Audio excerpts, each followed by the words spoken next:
So before talking about dark web, पहले हम जान लेते हैं कि आखिर इंटरनेट क्या होता है और ये इंटरनेट काम कैसे करता है।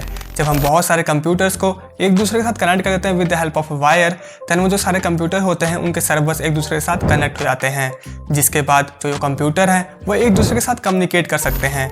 कम्युनिकेशन का मतलब यहाँ पे ये नहीं है कि वो कंप्यूटर एक दूसरे से बात करेंगे, बट कम्युनिकेशन का मतलब यहाँ पे ये है कि वो जो कंप्यूटर्स हैं वो एक दूसरे के साथ डाटा शेयर करेंगे। तो जब हम बहुत सारे कंप्यूटर्स के सर्वर्स को एक दूसरे के साथ कनेक्ट कर देते हैं तो जो ये पूरा नेटवर्क बनता है इसी को हम इंटरनेट कहते हैं। एंड अगर तुम्हें भी इंटरनेट को एक्सेस करना है तो इसके लिए तुम्हें भी दूसरे सर्वर्स और कंप्यूटर के साथ कनेक्ट होना पड़ेगा। एंड विद वन क्लिक जैसे तुम अपने फोन का डाटा ऑन करते हो, जो तुम्हारा मोबाइल फोन है वो बाकी के कंप्यूटर और सर्वर के साथ कनेक्ट हो जाता है, जिसके बाद तुम इंटरनेट को एक्सेस कर सकते हो। तुम्हारे फोन को इंटरनेट के साथ कनेक्ट करने के लिए बहुत सारे ISPs होते हैं। जैसे ही तुम्हारा फोन इंटरनेट के साथ कनेक्ट होता है तो तुम उस सर्वर्स की सभी फाइल और डाटा को एक्सेस कर सकते हो, और जो तुम्हारे फोन में फाइल्स और डाटा होता है वो उस कंप्यूटर पे चले जाता है। पर ऐसा बिल्कुल भी नहीं है कि तुम किसी फाइल को एक्सेस कर सकते हो। वहां पर कुछ इंटरनेट प्रोटोकॉल्स होते हैं जो कि डिसाइड करते हैं कि तुम किस फाइल को एक्सेस कर सकते हो और किसको एक्सेस नहीं कर सकते हो। एंड जो ये इंटरनेट प्रोटोकॉल्स है वही डिसाइड करेंगे कि जो तुम्हारे फोन के अंदर फाइल्स और डाटा है उन्हें कौन कौन एक्सेस कर सकता है।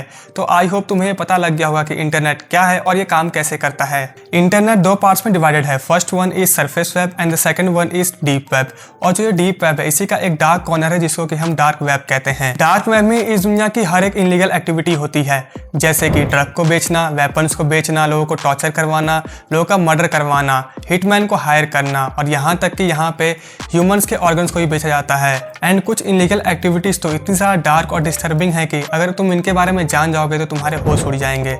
सो आई होप अब इतना इंट्रो काफ़ी होगा। Let's start the video.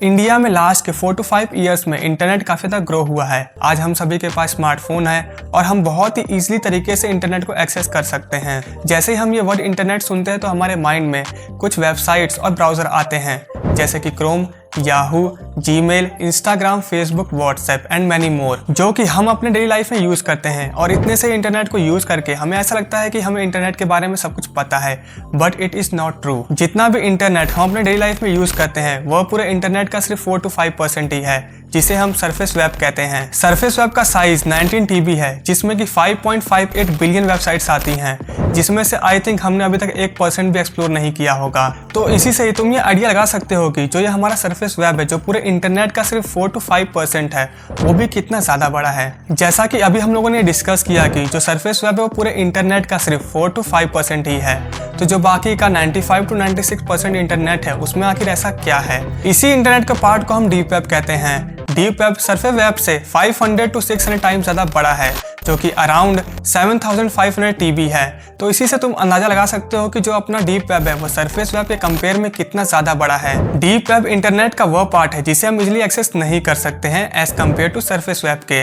Deep web को हम किसी भी नॉर्मल ब्राउजर जैसे कि क्रोम या फिर याहू से एक्सेस नहीं कर सकते हैं। इसके लिए हमें एक स्पेशल ब्राउजर चाहिए होता है, that is onion router. So before knowing more about the deep web, पहले हम ये जान लेते हैं कि आखिर अनियन राउटर क्या है, ये काम कैसे करता है और इसको किसने बनाया है। इंटरनेट जैसी एक चीज जिसने कि हमारे पूरे टेक वर्ल्ड को बदल कर रख दिया। इंटरनेट आ तो सभी के पास गया था, लेकिन इंटरनेट के स्टार्टिंग फेज में इंटरनेट पे कोई प्राइवेसी नाम की चीज नहीं थी। अगर कोई भी डाटा अवेलेबल है सरफेस वेब पे तो इसका मतलब ये है कि उसे कोई भी इजीली एक्सेस कर सकता है। पर यूएस की कुछ अथॉरिटीज थी जो कि अपने डाटा को लोगों से बचा कर रखना चाहती थी।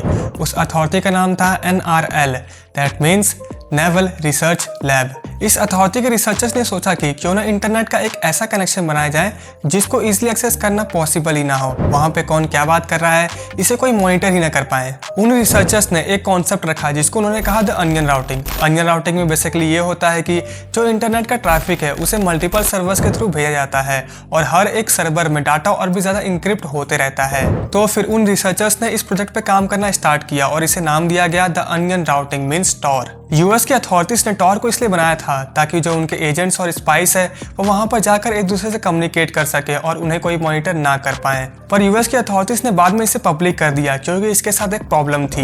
यूएस की गवर्नमेंट बस टॉर को यूज कर रही थी। अब यहाँ पे प्रॉब्लम ये थी कि जब भी यूएस की अथॉरिटीज किसी वेबसाइट को एक्सेस करने की कोशिश करती तो एक कनेक्शन उस वेबसाइट पे जाता, जिसके वजह से उस वेबसाइट के ओनर को यह पता लग जा रहा था कि कोई यूएस का एजेंट उसके वेबसाइट को मॉनिटर कर रहा है। इसीलिए टॉर को यूएस के गवर्नमेंट ने पब्लिक कर दिया ताकि उसको बहुत सारे लोग यूज कर पाए और जो यूएस के एजेंट है वो बहुत सारे लोगों के बीच में अनोनिमस होकर अपना काम कर सके और उन्हें कोई मॉनिटर ना कर पाए। इस ब्राउजर को अनियन इसलिए कहा गया क्योंकि जैसे एक अनियन में मल्टीपल लेयर्स होती हैं, ठीक वैसे ही इस ब्राउजर में भी मल्टीपल लेयर्स होती हैं अलग अलग सर्वर्स की। इसमें कंटिन्यूसली आईपी एड्रेस चेंज होता रहता है, तो अगर कोई भी टॉर ब्राउजर का यूज कर रहा है तो उसकी जो आइडेंटिटी है वो एनोनिमस हो जाती है, यानी कि हिडन रहती है। मतलब जो भी पर्सन अगर डीप वेब का यूज करता है तो वो डीप वेब पे जाकर कुछ भी कर सकता है, पर उसकी जो आइडेंटिटी है वो अनोनिमस यानी कि हिडन रहेगी। इसीलिए इसका यूज क्रिमिनल्स भी करते हैं फॉर देयर इनलीगल एक्टिविटीज। इसीलिए डीप वेब पे बहुत सारी इनलीगल एक्टिविटीज भी होती हैं, जैसे कि सेलिंग ड्रग्स, वेपन्स, यहाँ तक कि वहाँ पे ह्यूमंस के ऑर्गन्स तक बेचे जाते हैं। जैसा कि मैंने तुम्हें पहले बताया कि जो भी डीप वेब का यूज करता है उसकी आइडेंटिटी अनोनिमस हो जाती है, इसीलिए हैकर्स भी इसको यूज करते हैं to sell their services. Deep web पर जाकर तुम बस कुछ पैसे देकर किसी के भी बैंक अकाउंट डिटेल्स, उसके क्रेडिट कार्ड के डिटेल्स, यहाँ तक कि उसके पूरे फोन को हैक करवा सकते हो। डीप वेब पर तुम जाकर हिटमैन भी हायर कर सकते हो, यानी कि तुम बस कुछ पैसे देकर किसी का मर्डर तक करवा सकते हो। अब तुम्हें लग रहा होगा कि कोई ऑनलाइन जाकर किसी को मारने को सुपारी क्यों देगा, तो मैं तुम्हें एक रिसेंट केस के बारे में बताता हूं जिसे सुनकर तुम्हारे होश उड़ जाएंगे।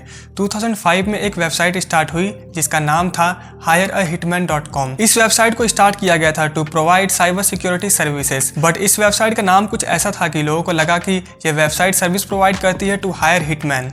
यहाँ पर एक 52 साल की लेडी ने अपने एक्स हस्बैंड को मरवाने के लिए इस वेबसाइट पे आकर सुपारी दी, जिसके बाद उस लेडी को अरेस्ट कर लिया गया। उस वेबसाइट के ओनर ने बताया कि हर साल उन्हें 1000 से भी ज्यादा रिक्वेस्ट आती हैं टू हायर हिटमैन। तो तुम ये सोच सकते हो कि अगर सरफेस वेब पे कोई ऐसी वेबसाइट रहती है तो वहाँ पे हजारों लोग आते हैं, रजिस्टर करते हैं टू हायर हिटमैन। तो फिर ये सोचो कि अगर हजारों लोग सरफेस वेब पे ऐसा कर रहे हैं तो लाखों लोग ऐसे होंगे जो डीप वेब पे जाकर सच में हिटमैन को हायर करते होंगे और उनसे किसी का मर्डर करवा देते होंगे। अब तुम्हारे माइंड में क्वेश्चन आ रहा होगा कि अगर डीप वेब पे इतनी इनलीगल एक्टिविटीज होती हैं तो जो गवर्नमेंट की अथॉरिटीज वो उन क्रिमिनल को पकड़ क्यों नहीं लेती हैं।